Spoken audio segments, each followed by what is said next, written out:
अभी एक बार शांति का दान दे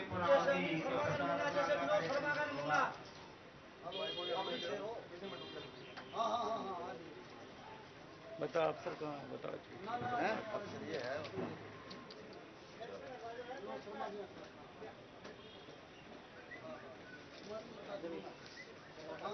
तिलक करो और आहुति के लिए सामग्री शॉट बना देवा भद्रं भजेमाक्ष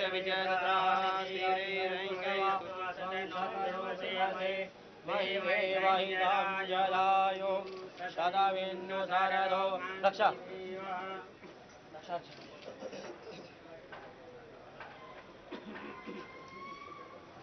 ओम प्रत्येन दीक्षाः महापनोति दक्षिणां दक्षिणः श्रद्धा सत्यमापयते मंगलम भगवान विष्णु मंगलम वरुणः मंगलम पुंडरीकाक्षं मंगलाय स्तनो हरि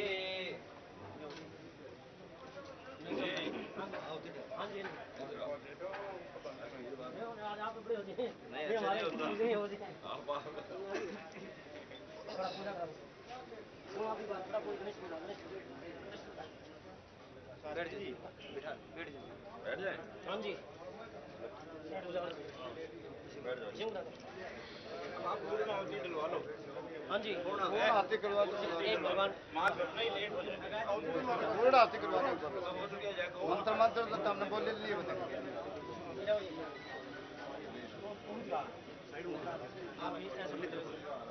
हमने थोड़ा नीचे बैठ के ऐसे इसको कोई साफ कर रहे हैं बताओ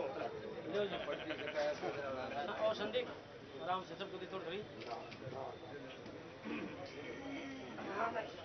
थोड़ा देवलानी को पूछो थोड़ा दबाओ ना भाई देवलानी को ओम दानं देवो आरितः पृथिव्यां विश्वानरः अमृत आजतम् अग्निः काविग्वां साम्राज्यम् अतिथिः जनानां मासानां पात्रजायान्तदेवैकः ॐ पूर्णाधावि परापतः सवर्ण विश्वं विखिड ईखमूर्जगं शतगतो स्वाहा आओ गिलो गिलो कपूर लगा दो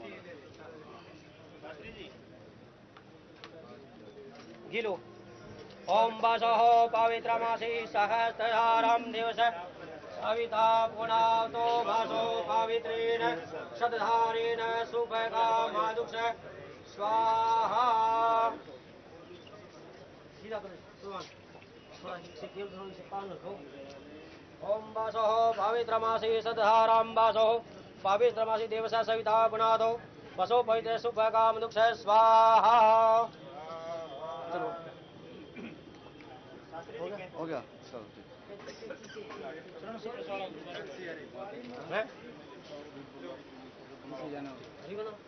साइड में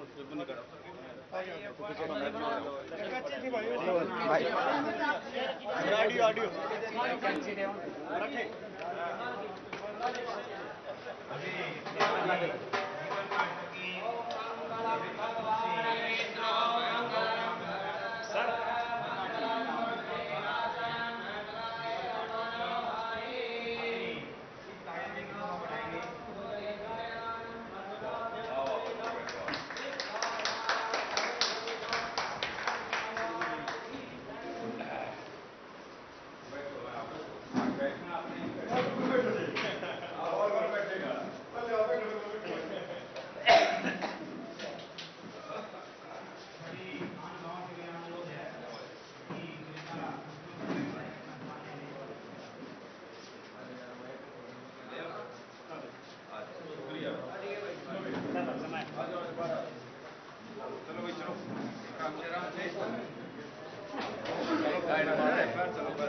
यार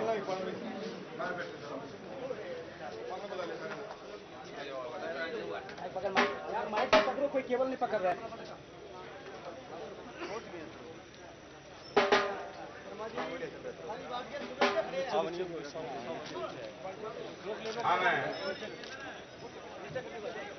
एक बार जोर से जो है नारा लगाएंगे सभी।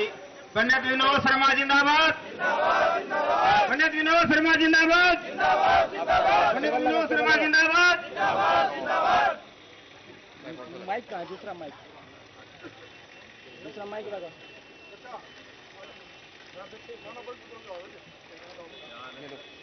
परम आदरणीय पूर्व केंद्रीय मंत्री निवर्तमान अम्बाड़ा विधायक, यार सामने से हट जाओ यार, कौन है? आज की इस सभा के मुख्य अतिथि के रूप में पंडित विनोद शर्मा जी, प्रातः सम्मानीय महाराज स्वरूप उपस्थित व पिता तुल्य बुजुर्गों, नौजवान साथियों, जहां जहां तक मेरी आवाज पहुंच रही हो सबको मेरा नमन।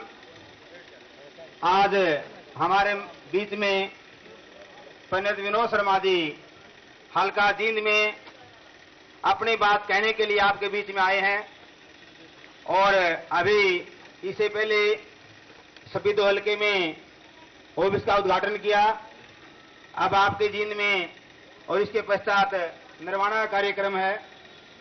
लोक सेवा पंचायत हल्का जींद का जो कार्यालय का उद्घाटन हुआ है, हम आभार करते हैं और स्वागत करते हैं हल्का जींद की तरफ से कि श्री विनोद शर्मा जी एक नई सोच के साथ एक नया रास्ता दिखाने के लिए आपके मध्य में पहुंचे हैं। मैं इनका हृदय गहराइयों से दिल से धन्यवाद करता हूं। जय हिंद। अब इस कार्यक्रम के मुख्य जो संयोजक है श्री धर्मवीर पिंडारा जी, स्वागत करेंगे। श्री धर्मवीर पिंडारा जी। ये वाले को मना करो। हेलो भाई साहब, हेलो, सामने से चला ले, इसके ऊपर से दाब ले। परम ही आदर के योग्य मेरे पिता समान राजनीति के पुरोधा पंडित विनोद शर्मा जी और आज के उद्घाटन समारोह में आए हुए अतिथिगण, बुजुर्गों व नौजवान साथियों, मैं आपका सभी का अपने दिल की गहराइयों से हार्दिक स्वागत करता हूं और धन्यवाद करता हूं। शर्मा जी, मैं इतना जरूर बताना चाहता हूं, मैं न तो राजनीतिक हूं न राजनीति करता हूं। अब मैं तो सिर्फ समाज सेवा करना चाहता हूं और मेरा उद्देश्य न पैसा कमाना है। 10 साल से कांग्रेस की सरकार है। पहले मांगेराम गुप्ता जी के पास भी मेरा पूरा मान आदर था और आपके पास भी पूरा मान आदर रहा है। कोई भी बताया तो कहीं भी साबित कराया तो कहीं भी मैंने 10 रुपये, मैं अपनी आत्मा को आदर कहता हूँ, कहीं भी 10 रुपये कमाए हो। मैंने तो अपने खेती में तो कमाई हुई और तनख्वाह भाई की कटाई है जी 10 साल के भीतर। शर्मा जी, अक्सर देखा जाता है जब राजनेता पावर में होता है तो लोग उसे भगवान मानते हैं और जब स्वार्थ पूरा आ जाता है उसको शैतान कह के गले मारते हैं। शर्मा जी, मैंने ना तो आपका भगवान समझा कभी, मैंने सिर्फ आपको बड़ा भाई आदरणीय बड़ा भाई समझा और बड़ा भाई के नाते जैसे लक्ष्मण ने राम का साथ दिया है ऐसा साथ देता रहूंगा। बेशर्त शर्मा जी, मान सम्मान चाहिए, मैंने भगवान चाहिए या मान सम्मान चाहिए, मैंने कुछ नहीं चाहता शर्मा जी। इसके साथ ही धन्यवाद शर्मा जी और सभी आए हुए का मैं धन्यवाद करता हूँ। धन्यवाद जी। धर्मवीर जी बड़े भावुक हैं। ये बात इन्होंने बड़ी सत्य कही है कि धर्मवीर जी किसान हैं, कृषक वर्ग से संबंध रखते हैं और किसान वर्ग संबंध रखते हैं, खेती करते हैं और हृदय के बड़े सरल हैं, स्वाभाविक हैं। इन्होंने जो बात कही वो पैसे वाली, आजीविका के लिए व्यक्ति अपना कार्य करता है, इनका मुख्य कार्य है कृषि का, लेकिन एक दिल से जुड़े हुए समाज के साथ इनकी भावना है कि मैं कुछ लोगों का साथ लूं, लोगों का साथ दूं। मैं एक बार यहाँ उपस्थित परिचय करा देता हूँ कि कुछ हमारी ब्राह्मण सभा जींद के प्रधान रामपुर शर्मा जी यहाँ विराजमान है, बनारसी दास जी शर्मा बुआना, विजय कृष्ण जी प्रधान ब्राह्मण सभा जुलाना, राजेंद्र मोदगिल जी कोदा से ब्राह्मण सभा जींद, राम कुमार कानूनगो, राजेंद्र चाबरी जी, हम इन सब का यहाँ पहुंचने में स्वागत करते हैं। ईश्वर दत्त जी कोसी गांव खांडा ब्राह्मण सभा प्रधान, यह आपका यहाँ पहुंचने पर हम हृदय गहराइयों से स्वागत करते हैं। अब बार बार बात आई थी कि वक्ता बिल्कुल ये क्या दो बोलिया, क्योंकि शर्मा जी का कार्यक्रम आगे लंबा है। अब मैं अनुरोध करता हूँ हमारे आदरणीय बनारसी दास जी शर्मा जो रिटायर्ड जो हैं बीओ हैं, जिनसे वो आए और अपना वक्तव्य दें।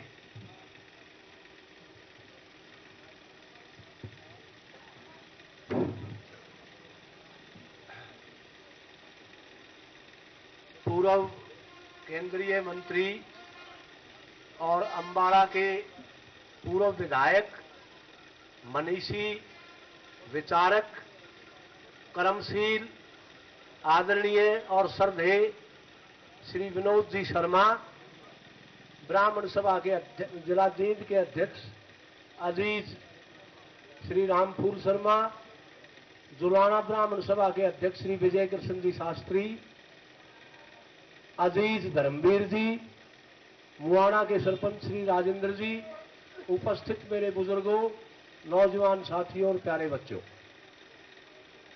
सबसे पहले मैं शर्मा जी का इस जींद की पवित्र भूमि पर अभिनंदन करता हूं, स्वागत करता हूं। एक चीज तो मैं बहुत ज्यादा अनुभव है और बहुत मुख्यमंत्रियों का, मंत्रियों का सेक्रेटरी रहा और राजनीति में भी रुचि रही। एक चीज तो मैं दावे के साथ कह सकता हूं, आदरणीय शर्मा जी बहुत ही कर्मशील और ऊर्जावान व्यक्ति हैं। लेकिन मैं इनसे एक विशेष अपील करता हूं कि आपने काम बतेरे करे, लेकिन जिस रूप में आज आप आए होने, अगर 10 साल पहले आपका ये रूप होता तो आप बहुत कुछ आगे निकल चुके होते।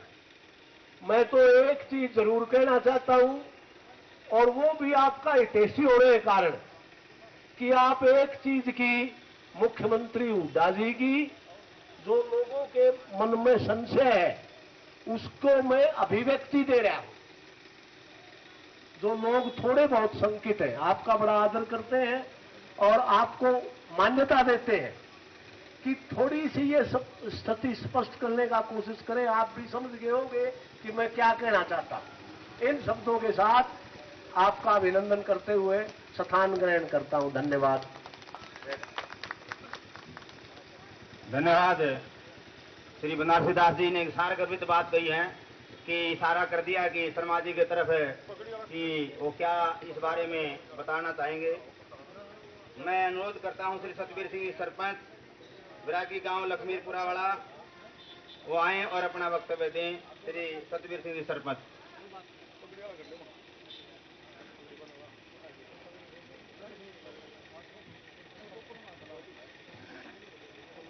धन्यवाद जी। मैं विनोद शर्मा का यहाँ पहुँचने पर दिल से स्वागत करता हूँ। धन्यवाद। धन्यवाद। इन्होंने स्वागत किया। रविदास धर्मशाला है, शंभु दयाल पूर्व कोषाध्यक्ष रविदास, ये भी 1 मिनट में शर्मा जी का स्वागत करेंगे।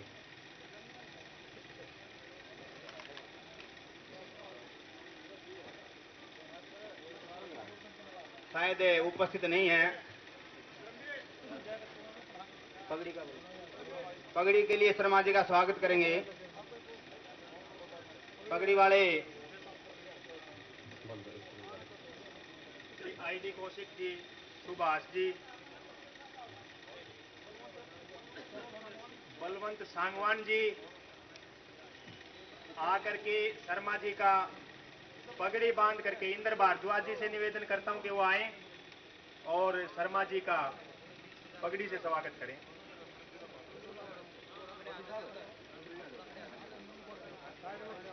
पगड़ी हमारे समाज का मान सम्मान का प्रतीक है कि पगड़ी की बहुत मान सम्मान होता है कि हम अपने अधीन हल्के में आए हुए व्यक्ति का सभी आराम से जो है पगड़ी फोटोग्राफर जो है नहीं फोटो लें और हम पुनः जो है ताली बजा करके एक बार स्वागत करेंगे।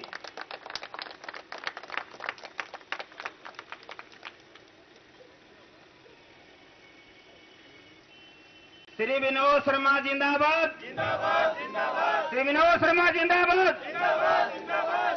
श्री विनोद शर्मा जिंदाबाद जिंदाबाद जिंदाबाद। शर्मा जी आगे बढ़ो, शर्मा जी आगे बढ़ो, शर्मा जी आगे बढ़ो। अब मैं निवेदन करता हूं कि श्री विनोद शर्मा जी आए और आपको अपना मार्गदर्शन रूप में संदेश देंगे। श्री विनोद शर्मा जी।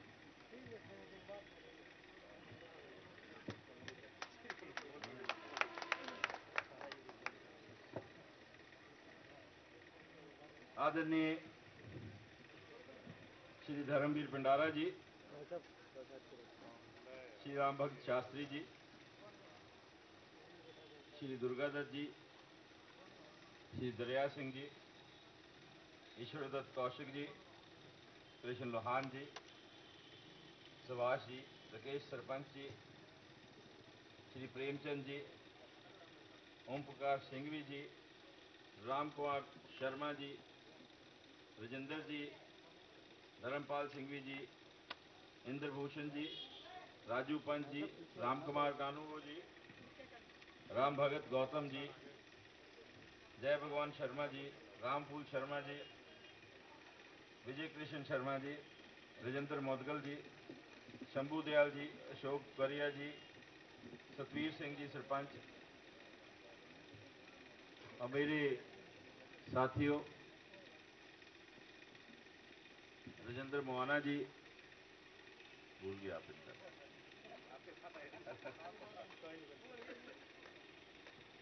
और भी मेरे साथ आए हुए साथी सुरेंद्र जी, आज आपने लोक सेवा पंचायत के दफ्तर का उद्घाटन किया है। ये दफ्तर एक आधार है, इसके जरिए हम अपनी आवाज उठा सकते हैं, अपने हक और हुकूक की रक्षा करने के लिए, अपने अधिकारों को प्राप्त करने के लिए, अपने साथ होते हुए इंसाफ को, नाइंसाफी को खत्म करने के लिए, इंसाफ की पुकार करने के लिए इस दफ्तर का उद्घाटन हुआ है। ये सही है कि राजनीति एक जरिया है सत्ता प्राप्त करने का, और ये भी सही है कि सत्ता के बिना अगर हम सामाजिक सेवा करना चाहें कर नहीं सकते, लेकिन ये भी सही है कि सत्ता के मायने समझना भी बहुत जरूरी है। सत्ता किसी की निजी नहीं होती, सत्ता किसी व्यक्ति की नहीं होती, सत्ता जनता की होती है। अपनी मर्जी से किसी दूसरे व्यक्ति को दे सकते हैं, दे देते हैं, लेकिन किसी को ये गुमान नहीं होना चाहिए कि ये मेरी है, मैं अपने स्वार्थ के लिए इसका इस्तेमाल करूंगा। ऐसी राजनीतिक तब्दीली लाने के लिए हमें एक मुहिम चलानी पड़ेगी। मेरे साथी ने, धर्मवीर ने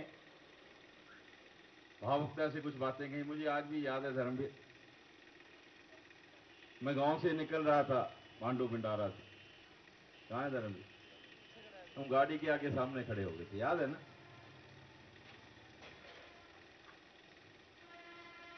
मेरा प्रोग्राम करना पड़ेगा क्या? ठीक है, तुम्हारे जैसे साथी जब साथ में हो तो रास्ता आसान हो जाता है, मंजिल नजदीक हो जाती है।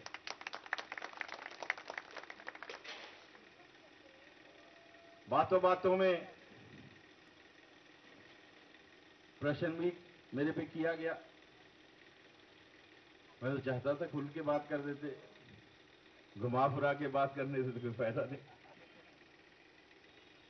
और मेरे जैसा मंदबुद्धि का व्यक्ति शायद समझ ही ना पाया हो।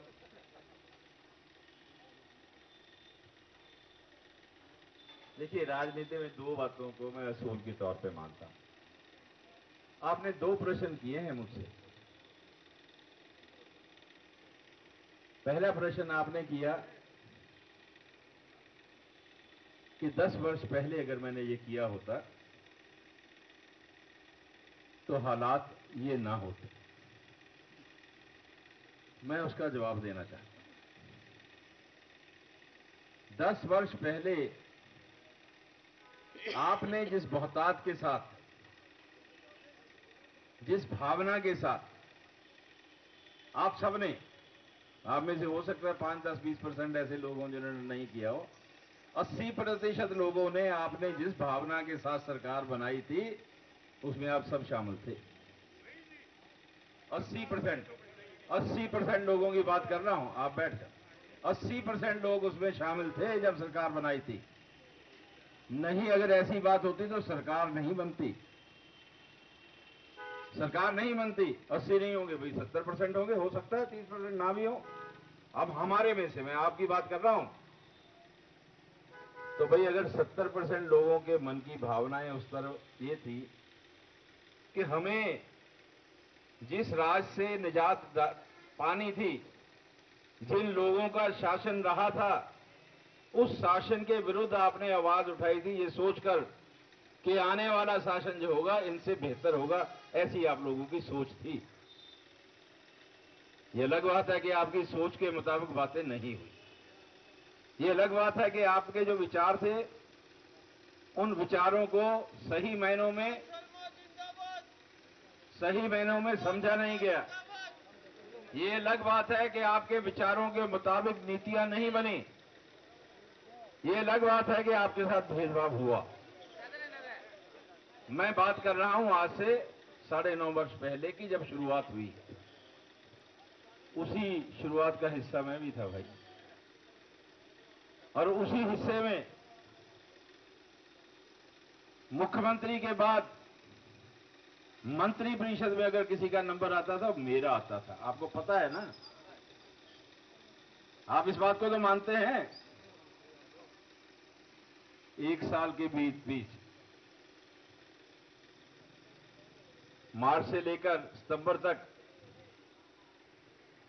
17 महीनों में ये आमतौर पर बहुत जगह पर महसूस होने लगा कि ये ताकत पकड़ रहा है। और उसका हश्र क्या हुआ? मुझे इस्तीफा देना पड़ा। उस दिन से लेकर आज तक मैंने कुछ मांगा नहीं। अगर मैं उस दिन के बाद इस बात का फैसला कर लेता कि किनारा करेंगे, तो भाई धोलीदार, भोंडेदार, मुकर्ररदार, माफीदार, बूटीमार, इनके हकों का फैसला नहीं होता था। इन लोगों को अपने हक नहीं मिलते थे जो मैंने लड़के लेके आया हूं। और जब सबको आरक्षण मिल रहा था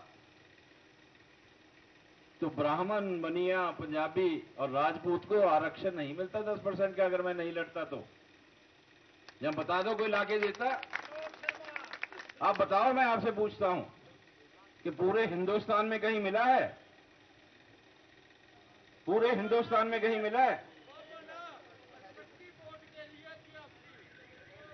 सिर्फ ये लड़ाई लड़के लेके आया। अरे इस बात को तो आप भी जानते हैं, मानते भी हैं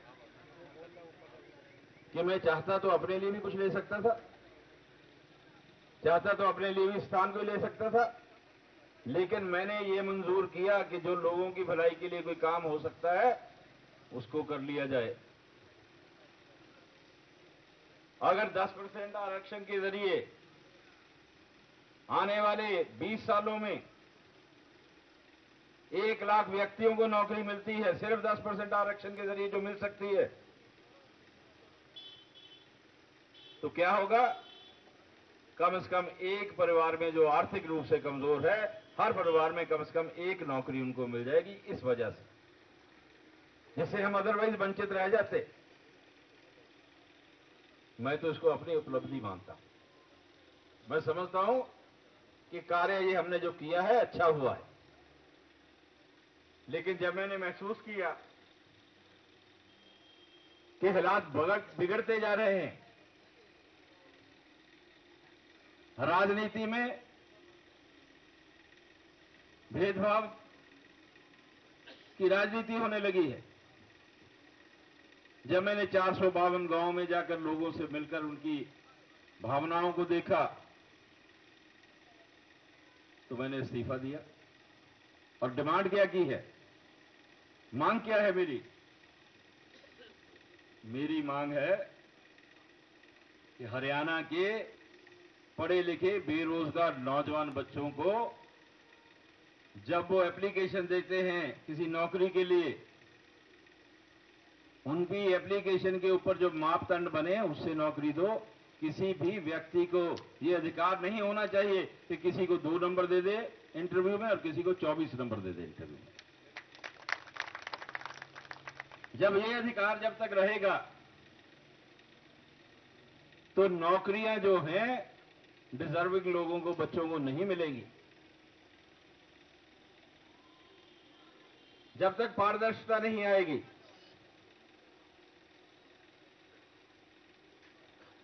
जब तक डिस्क्रिशनरी पावर लोगों के पास रहेगी नंबर देने की, तब तक इंसाफ नहीं मिलेगा। मैंने तो ये आवाज उठाई है, जोर से उठा रहा हूं, उठाता रहूंगा, एजिटेशन भी करेंगे।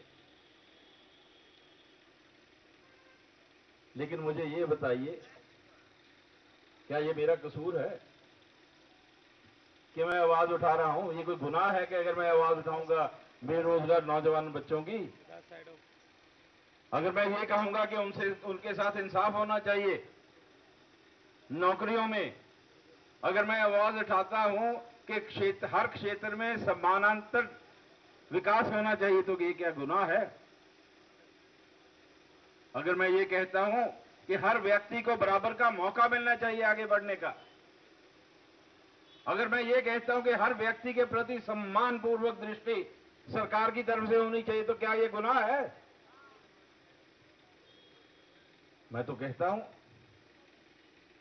लेकिन मैं पूछना चाहता हूं दूसरे राजनीतिक दलों से कि इतने कमजोर क्यों हैं, राजनीति से इतने प्रेरित क्यों हैं, उनके मनों में इतना डर क्यों बसा हुआ है, जो सच है उसको क्यों नहीं बोलते? मेरा सवाल है हरियाणा के हर राजनीतिक दल से कि इसका उत्तर दें, उनके सामने आए, ये बताएं कि बैकवर्ड क्लासेस के ऊपर उनके अधिकारों की रक्षा होनी चाहिए या नहीं होनी चाहिए। आए तो सही। आज तक एक भी व्यक्ति ने, किसी दूसरी पार्टी के ने ये नहीं कहा कि जो ब्राह्मण, बनिया, पंजाबी और राजपूत को 10% आरक्षण मिला है वो सही कदम है। बताइए किसने बयान दिया है?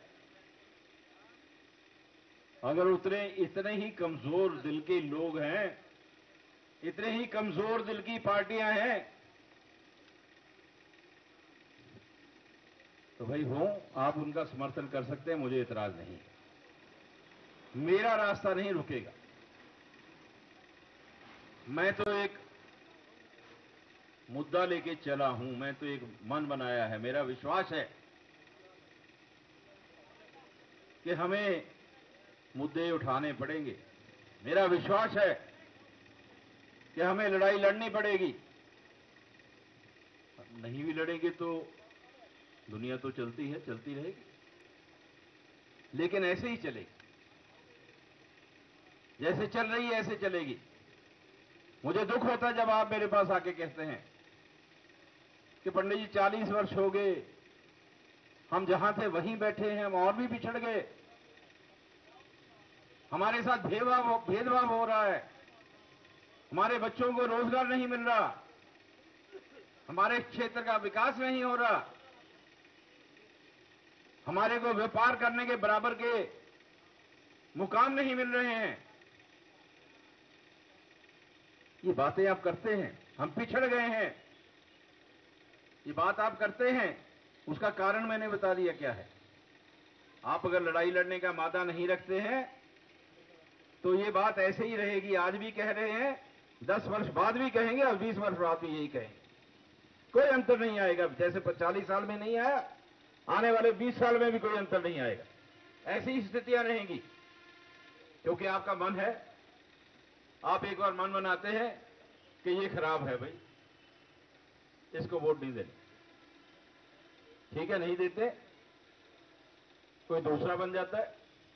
और जब दूसरा 5 वर्ष के बाद आप देखते हैं कि ये उससे भी खराब है, आप कहते हैं इसको भी वोट नहीं देनी, तो पहले वाला बन जाता है। और 5 वर्ष के बाद ये वाला खराब निकलता है तो पहले वाले को फिर वोट देते हैं। आप देख लीजिए, पिछले 35 साल का 40 साल का इतिहास देख लीजिए। एक बार कोई बन जाता है, वो खराब हुआ, दूसरा बन गया, दूसरे को खराब हो गया तो पहले वाला बन गया। कभी बदला है? सिस्टम बदला है क्या? वो भी बनेंगे। 5-5 साल का टर्न ले लिए, 5 साल तुम, 5 साल में, 5 साल तुम, 5 साल में बनाए जाओ, वही रहो जहां हो। क्या रखे इन बातों में? क्यों हम करते हैं? कभी आप मांगने से चीजें मिली हैं जो हम मांगते हैं? सामने सामने बात होती है कि हाँ हाँ आपका बहुत अच्छा, आप तो साथी हैं कई वर्षों से। मेरे पास कई साथी आते थे, राजेंद्र जी आप तो समझते हैं कि 40 वर्ष हो गए, 30 वर्ष हो गए कांग्रेस को वोट दे रहे हैं, हमारा किया कुछ नहीं, कहते हैं ना बहुत से लोग। तो कौन सी किताब में लिखा हुआ था, कौन से संविधान और कॉन्स्टिट्यूशन में लिखा था? क्यों देते थे भाई? सिर्फ इसी वजह से कि आपने मन बनाया कि हम तो वोट दे रहे हैं कांग्रेस को क्योंकि हमारे मन में ये आस्था है कि कांग्रेस आपकी प्रति नीतियों में बदलाव करेगी या आपके प्रति सहानुभूति रखेगी। लेकिन ऐसा नहीं होता। और जब आपके बारे में ये पता लगने लगा, ये सोचा जाने लगा कि ये वोट तो भाई हमें ही पड़नी और कहां जाएगी, तो आपको भूल गए, आपके बारे में कुछ नहीं किया। ये संशय भी निकालनी पड़ेगी। इस बात को भी अरे बाद में कर लेना, क्या इतनी जल्दी है?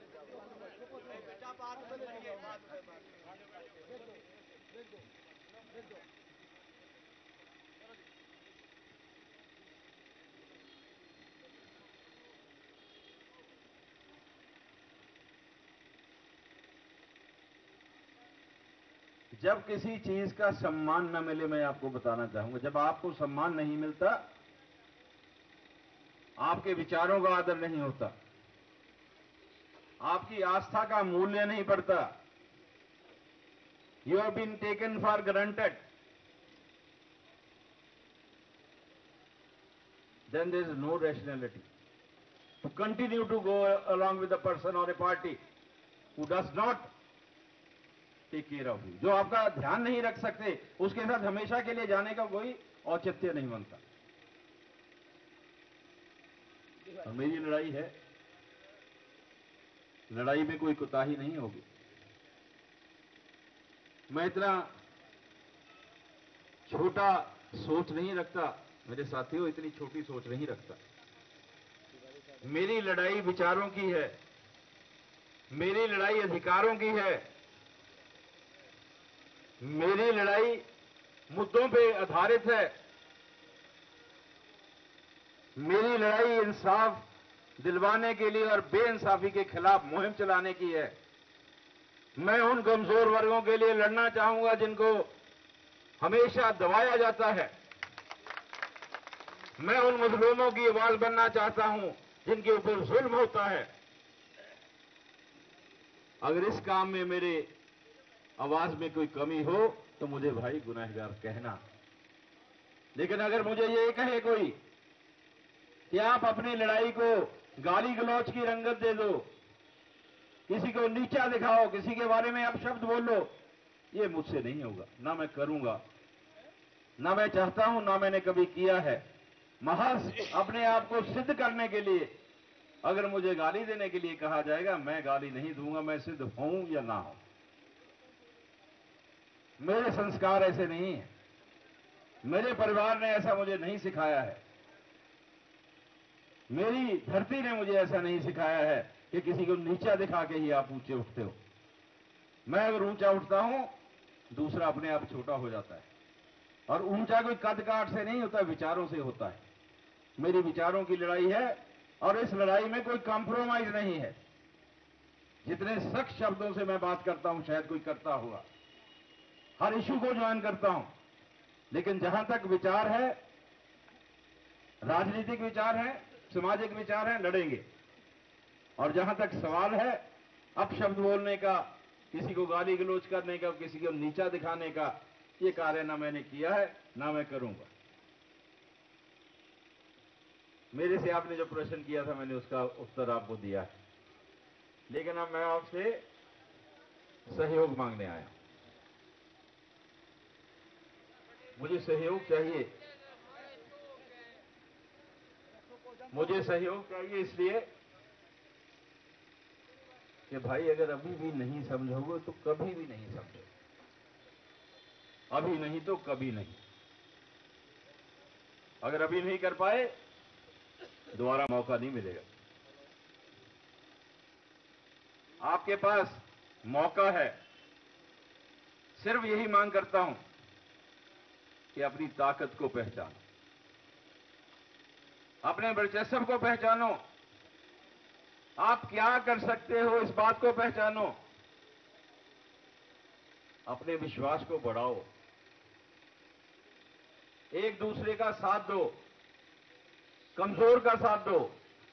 गांव में हो, शहर में हो, कस्बे में हो, गली में हो, मोहल्ले में हो, जहां किसी के साथ ज्यादती हो रही है उसका साथ दो, जहां किसी के साथ जुल्म हो रहा है उसके खिलाफ आवाज उठाओ, और हर किसी को साथ लेकर कदम से कदम मिलाकर आगे बढ़ने की कोशिश करो। रास्ता आसान नहीं है, रास्ता नहीं है आसान, लेकिन आपके हौसले बुलंद होने चाहिए, रास्ता भी आसान हो जाएगा। बहुत देर से आपके मनों में अविश्वास की स्थिति पैदा हुई।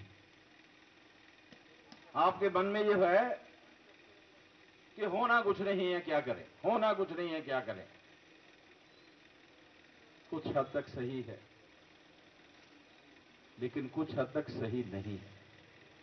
होगा तब जब आपके हाथ में खुद ताकत होगी, इसके बिना नहीं हो सकता। ये आप जानते हैं, कोई किसी का ताकतवर जो है कमजोर को दबाता है, तो कमजोर कैसे ताकतवर बनेगा? कोई मसल पावर की बात तो है नहीं, दंड बैठक तो निकालने नहीं है, बॉडी बनानी नहीं है।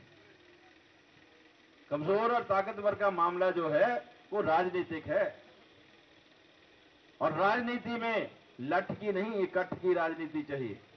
जिसका इकट्ठ है उसके पास ताकत है, और जिसके पास विश्वास है वो इकट्ठ कर सकता है, लोगों को जोड़ सकता है। तो भाइयों, मुझे तो आपसे ये उम्मीद है कि जींद विधानसभा क्षेत्र में धर्मवीर पिटारा जी 101 आदमियों की लिस्ट आपने दी नहीं अभी तक, जो हमारे कमेटी के मेंबर बन के सेंट्रल कमेटी बना सके। फिर हर पोलिंग बूथ के ऊपर 11 आदमियों की कम से कम कमेटी हमें चाहिए, जिस कमेटी की वजह के जरिए हम पोलिंग बूथ का संचालन कर सकें। जिस दिन आप ये कार्यक्रम पूरा कर लेंगे, उस दिन हमारा पहला बड़ा कदम मंजिल की तरफ उठ लेगा। अगर हम नहीं करते हैं तो भाई जो मर्जी किए जाएं, बाबा के जो मर्जी करें।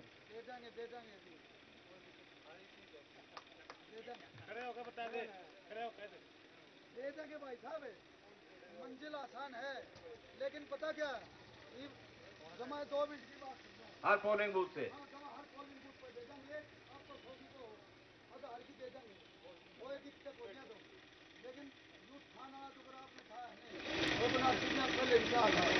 लेकिन हम तो ये तो आज भाई कहीं जगह नहीं, ऐसा ना हो जाए। अब भाई ये तो आपने इनके लिए इतने दिन हो लिए 20 साल 40 साल कर दिए, और आपका भी मन की ऐसी स्थिति हो रही है, जमा 20 महीने का काम हो रहा है, ना कोई नौकरी ना कोई बदली, वो चंदा हो तो बता दो भाई, ये पूरे बच्चे। वो बात तो मैंने खुद ही कही है, वो बात तो मैंने खुद ही कही है कि भेदभाव हो रहा है, लेकिन आपको ये भी समझाया है, मैंने ये भी कहा है कि बातों से कुछ नहीं होगा, जितना मर्जी कहते जाओ कोई नहीं सुनने वाला है। यही आपकी आवाज अपने तक की, जब तक आप खुद ताकतवर नहीं बनते हैं, जब तक आप ताकत अपने हाथों में नहीं लेते हैं, कलम आपके हाथ में नहीं आती है, कहीं भी आए। जब आप सरपंच बन जाते हैं तो सरपंची करते हैं ना ठोक के, जिला परिषद का कोई चेयरमैन बन जाता है, करता है ना अपने हाथ से, दस्तखत बनाते ना काम। अपने हाथ में ताकत जब तक नहीं लेंगे कोई बात नहीं बनेगी, और मौका है भाई, समझ लो, ले लो। बहुत बहुत धन्यवाद। जय हिंद। धन्यवाद।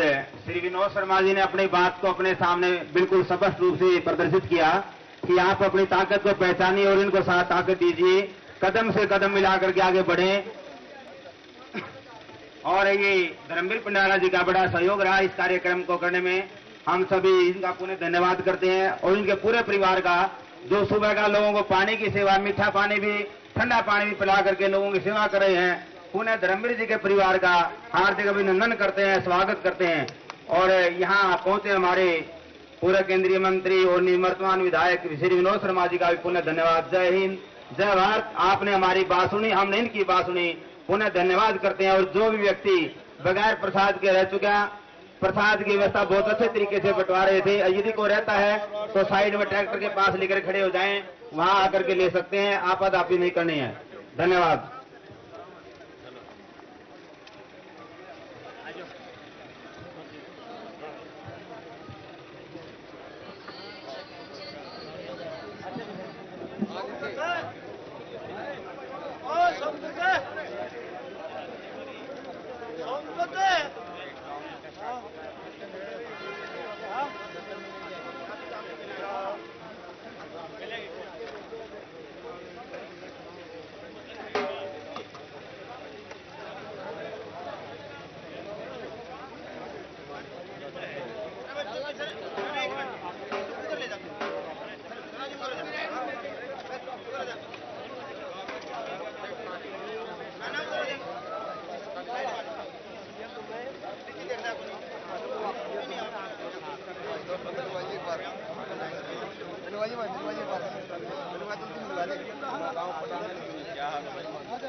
अजीत नहीं, अक्षर भाई है, अक्षर भाई है।